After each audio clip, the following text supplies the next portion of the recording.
I want to make sure that each and every one of you are aware of a major headline that happened almost a year ago. Very controversial.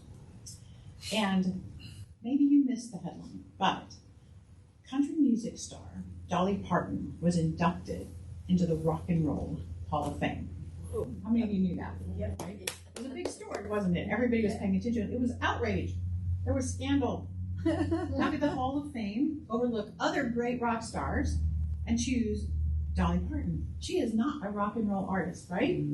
Everyone knows she's a country artist. Matter of fact, even Dolly herself declined the honor at first. She agreed that she didn't even see herself as a rock and roll artist. But after more consideration, not only did she accept the honor and allow herself to be inducted about a year ago, she is now celebrating a new album called Rockstar that releases this November 17th. Right? This is her quote. "I'm not going to limit myself just because people won't accept the fact that I can do something else." Ooh. And while we're talking about music stars, let's just go ahead and talk about Taylor Swift, because everybody's talking about Taylor Swift. If I'm going to be relevant and current, I need to talk about Taylor Swift too. She's everywhere these days, right? We won't get into all the football stuff. But anyway, Taylor also started as a country star, right? Country music star. And there was great concern when she crossed over to become a pop artist. That was not to be done, right? In my life, the first time I remember I was aware of this kind of line being crossed, see if anybody's old like me, was when Amy Grant switched from being contemporary Christian and started singing non-Christian music, right? And actually, more recently, there's been some same kind of negativity about Lauren Daigle, because she's also contemporary Christian and her songs are crossing into the pop charts. Everybody's in an uproar. What is it about the lines being drawn between genres of music? I'm not sure. There seems to be an expectation that you've got to either be this or you've got to be that, but you can't be both. It's an either or world. So I found this quote by Jim Collins. He reminds us of this. "Builders of greatness are comfortable with paradox. They don't oppress themselves with the tyranny of the or, which pushes people to believe that things must be either A or B, but not both." What he's saying is that people who find the most creative solutions to life's challenging or even beautiful situations do not limit themselves to either one side or the other. They know that somewhere in the middle, blending both ends of the spectrum, the best solutions are found. Builders of greatness don't leave anyone out, just as Amy Grant and Lauren Daigle and Taylor Swift and Dolly Parton, right? I'm sure you can think of many more people who have decided either or was not for them, that somewhere in the middle there was greatness to be had. And today my spiritual lesson is called Breaking Out of the Or. In this month of discussing the power of living in paradox, I want to look at the limiting aspect of the word or. The etymology of that word actually comes from Old English and combines the word other. It's a shortening of the word other, or is how that word got going. So to personalize this lesson, I asked Rebecca to put a yellow piece of paper in everybody's program. Randy, hold yours up. So take that out. You should have a pen. If you don't have one or the other, Rebecca's in the back ready to step in. And for online folks, if you're watching online, just pause for a second and grab a piece of paper. Does everybody have a piece of paper and a pen? We're on it. Okay. So on this piece of paper, Anna's waving her hand. She wants one back there in the back. Everybody got one? Okay, so on this piece of paper, we're going to be writing down some opposites, okay? So on the left-hand side, right on the left-hand side, write down one side of an opposite pairing, and on the right-hand side, write the other word. So for an easy example, on the left side, write up, and the right side, write down, okay? So you come up with some opposites. Following that pattern, can you write down at least 5 pairs of opposites? This or this. Shouldn't be hard. Everybody got at least one or two? Okay. So if you reach for low-hanging fruit, if you just went for the easy stuff, you might have written down hard and easy, black and white, lie and truth. And I bet some of you came up with the more unique stuff. Who's got a unique one they want to share? Yeah. Love and indifference. Love and indifference. Dead or alive. Dead. That one's going to be a challenging one to work with. Susan, what's yours? Clear and murky. Clear and murky. Or murky. I love that. Okay. So we completely understand a world of polarities and opposites because we are surrounded with them, aren't we? So now I want you to go back to your piece of paper. See that? See that space in between? I want you to notice that space between your two words. And can you write down at least one word that goes in the middle between those two opposites? Can you identify more than one word that could go in between? For example, between hard and easy, you could write challenging or manageable. So something in the middle. What's in the middle? And for some opposites, there are a jillion different concepts that could go in the middle. Dead or alive is going to be hard.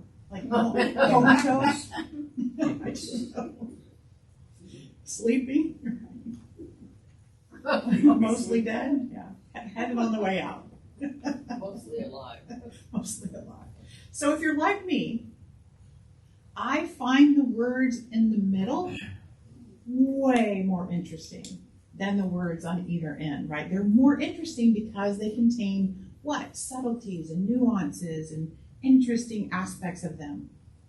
And I have found that the world we live in today has been riddled with situations that have caused us or insisted on us taking a side, and some of these are way more important than country music versus pop music. We're either for something or we're for something else. We either fully agree or we fully disagree. And for the past few years, it feels like we've been pushed to our corners of divisiveness when the really great answers are somewhere in the middle. You know what I'm saying? Right? Mm-hmm. So our world is full of polarities that are pushing us to the breaking point in many ways. We've been so committed to choosing either or that we've been unable or unwilling to look for a new way of thinking. We are now at a tipping point that requires us to step into a new way of being or risk being kind of swallowed whole by the old, outdated mindset that's no longer working. We've got to release ourselves from what Collins called the tyranny of the or to embrace a third way. It's just waiting for us there on the edge of everything we've known to be true. But I don't think this is new. Things that we were taught were opposites actually illustrate the ends of a spectrum. No one was really talking about the middle until there seemed to be a tipping point where the middle became the only way forward. Let me give you some illustrations. So it wasn't too long ago that an easy pair of opposites to write down would be like gay and straight, okay? Heterosexual, homosexual, right? Now, when I was growing up in my household, there was only one way, and that was straight. That was it. We didn't talk about anything else, nothing else. But then when I was old enough to understand that there was another way, gay was the only other option. It was gay and there was straight, right? To describe sexuality. But over the past 40 years, right, we've been coming to a growing understanding that sexuality is way more complicated than just those two words. Insisting on acknowledging only the two possibilities on that subject seems absurd and antiquated, just the way that my parents insisting that straight was the only way was a little bit antiquated, right? Showed their ignorance, right? I was listening to a podcast recently. I don't know if you've ever listened to We Can Do Hard Things by Glennon Doyle and Abby Wambach, but they were discussing this very topic. And the way forward in this topic is to be found in expanding to a more complete spectrum of gay, lesbian, bisexual, queer, questioning, asexual, pansexual, demisexual, monogamous, and polyamorous, okay? And many of us are still learning about all of that spectrum, right? But we all know that unless we grow in our understanding, we're going to be left behind. And the most fascinating point in the podcast was that sexuality is so incredibly individualized that there really should have to be a new word for every single person. can't shove everybody into one category or another. And more recently, so we've been working with that one for a long, long time, but more recently, we've all been learning that gender is also not binary, either or. Male and female are two ends of the spectrum, right? With so much more fluidity in between. We have been learning about the appropriateness of pronouns and respecting and understanding, and the way forward is recognizing and honoring everything in the middle. And I think the key word here is learning, holding polarity, and insisting on only male and female, for example, is showing that we are not interested in learning. But isn't that the truth about holding to any polarity, right? Quite frankly, the systems and the ways of thinking that we have utilized up until now are no longer sustainable. We no longer get to choose between economic growth or taking care of people, technological advances or preserving the environment, being conservatives or being liberal, tearing our social systems down or holding them up no matter what happens, good for the many or good for the few, taking care of ourselves or taking care of others, personal safety or collective freedom. The list goes on and on. Instead, we've got to focus on finding new solutions, setting aside our differences and working together and working towards that third way. We've got to learn and progress. And this finding a third way is spiritually sound. Why? Because when we move away from polarities, we move towards oneness. When we move away from polarities, we move towards compassion, toward love, toward inclusion of all creation. And we can get extremely frustrated when we look out at the world and realize not everyone is willing to move toward the middle, but we don't have any control out there. It is outside what I call our hula hoop. Well, no, I talk about hula hoops. What's inside our hula hoop, in our sphere of influence, that's where our responsibility lies. We do have power in our own lives, in our own situations, inside our hula hoop.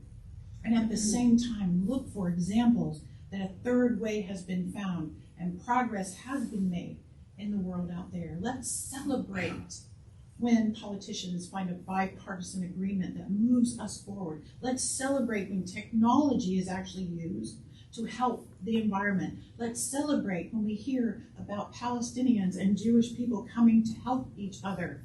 Let's celebrate when a company creates a gender-neutral form to fill out or provide facilities that honor and respect everyone. Let's celebrate countries who thrive by taking care of their citizens first. Let's celebrate. And then let's work to find the middle way inside of ourselves too. Let's create win-win situations in every circumstance we find ourselves in to make a positive difference in the world we live in. And one of the secrets from moving away from extremes is finding a way to transcend an initial experience of pain or loss and do something positive with it. Instead of shrinking from it, do something positive. You know, every single one of us has been impacted by something painful, which caused a fearful reaction. And often that reaction involves taking an extreme position about the topic at hand. And most of the time, that painful thing happened when we were very young and we really didn't clearly understand ourselves or the world around us. And often that pushes us, that pain pushes us into an either-or situation, a mindset that often limits our lives. So let's take a small example. Perhaps you were stung by a bee. How many of you have been stung by a bee, right? Almost everybody. Good. They're bad. Don't mean to celebrate that, but you just, let's say you got stung by a bee and you decide that the best approach is to avoid bees for the rest of your life. Kill everyone you find terribly afraid of bees.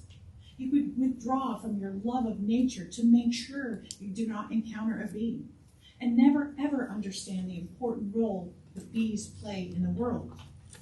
However, another reaction could be that you educate yourself about the thing that caused you pain and scared you and understand the opposite position that others take about bees because they are valuable.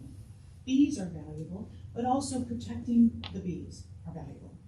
You can even go one step further and apply your new knowledge and become an advocate for saving the bees, right? There's so many stories of people who have found a middle way out of pain that led to solutions and breakthroughs, not only for themselves, but for others around them. Polly B. Behrens wrote, "Everything that happens to you is your teacher.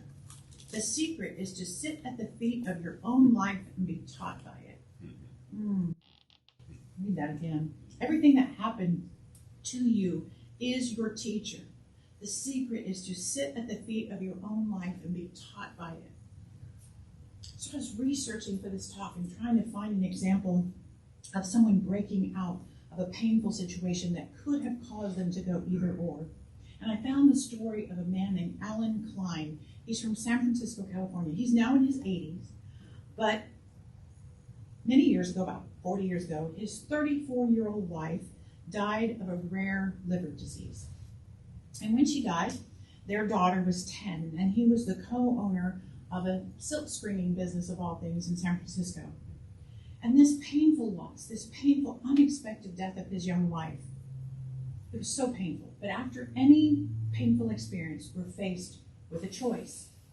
And for Alan, after his wife's death, he got the sense there was something new and different waiting for him in this situation. He couldn't imagine his life staying the same after his wife died, but he also couldn't imagine succumbing to the grief and allowing his life to shrink. But he had no idea what would be next for him. He just knew there was something bigger that he needed to do. So he sold his business. He sold it to his business partner and waited for guidance. He surrendered. He released resistance of what's next. So one day, as he remembered the journey of terminal illness with his wife, he realized that she had a great sense of humor. And although there were a lot of tears in that journey, there was also a lot of laughter. And after she died, he realized how important that laughter really was. And even though it was often brief, it helped him so much, and it helped their daughter too, and everyone around them to deal with her illness. So taking that as a clue, he went back to school to learn about therapeutic humor. And he started speaking about it and volunteered with people who were dying to see how they used humor to help them cope. And all of that became fodder for his book, The Healing Power of Humor, which is now in its 9th foreign language translation. Very valuable book. See, he was only aware of 2 possible paths after his wife died. Collapse into grief and buckle down and keep my life the same, or move through the grief and watch his life become something new and different. So as he sat in his vulnerability, he had faith there was a way to walk through his grief, use what he had learned from it, and find a new way forward. And the spirit of creativity met him in that middle space, because guess what? The flow is in the middle way. And we're called to find a way forward that not only sets us free from the pain, but also takes others on this freeing journey with us. There's a phrase I love: let your mess be your message. Let your message be one that embraces all polarity and paradox. And it's up to each and every one of us to answer the call of paradox, to explore the middle way. Are we willing to let go of what we've always known to step into a life of what could possibly be? Are we willing to embrace the pain of vulnerability and uncertainty and release the idea that pain and suffering always go hand in hand? The journey from polarity to a third way is full of 2 things: discomfort and missteps. However, it can still be inspiring and transformational. We're not going to know how to get into the third way until we try. The paradox of good and hard has never been more true than it is in this moment in our world. The journey is both good and hard, playful and serious, necessary and optional. The very act of opening ourselves up to paradox is a paradox itself, and we're always at choice in every moment. Numerous spiritual teachers over the years have it reminded us that while pain is inevitable, suffering is optional. When we bust out of the or and we embrace that third or middle way, we enter a realm of creativity that spiritual energy supports. So my invitation to you today is this. Look for the places in your world today where you see the biggest polarities, where you have landed on one side or another, and ask yourself, what could that middle way look like? Consider the valid points the other side offers and how you might benefit from considering them. And then find one small step you can take towards the third or middle way. Because busting out of the or in your life means there's so much in the middle that you will absolutely miss otherwise if you stay on the ends of the spectrum. So I'm going to circle back to the beginning of my talk, to Dolly Parton. I want to share some of the lyrics to one of her most recent song releases called World on Fire, which Vicky's going to share actually as our next song. Dolly writes about the trajectory that we are on, where everyone is taking a side instead of seeking solutions that help us all. She is emphasizing the truth that taking one side or the other is just a lie. And here are the lyrics that Vicky's going to sing. If you want to start noodling, you can. Oh, no, you can't, because that's a different way. These are the lyrics. And she writes, liar, liar, the world's on fire. What you going to do when it all burns down? Fire, fire, burning brighter. Still got time to turn it all around. Now, I ain't one for speaking out much, but that don't mean I don't stay in touch.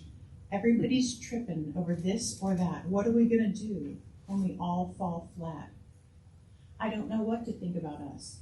When did we lose in God we trust? God Almighty, what are we going to do if God ain't listening and we're deaf too? Don't get me started on politics. Now, how are we to live in a world like this? Greedy politicians, past and present, they wouldn't know the truth if it bit them and they... Now, she'll sing it. Now, Dolly goes on. Now tell me what is truth. Here have we all lost sight of common decency, of the wrong and the right? How do we deal with this great divide? Do we care enough to try? Billy got a gun, Joey got a knife, Janet got a sign to carry in the fight. Marching in the streets with sticks and stones, don't you ever believe words don't break bones? Oh, can we rise above? Can we show some love? Do we just give up or make a change? We know all too well, we've all been through hell. Time to break the spell in heaven's name. Still got time to turn it all around, show some love. Let's rise above. Let's make a stand. Let's lend a hand. Let's heal the hurt. Let kindness work. Let's be a friend. Let hatred end. Liar, liar, the world's on fire. What you gonna do when it all burns down?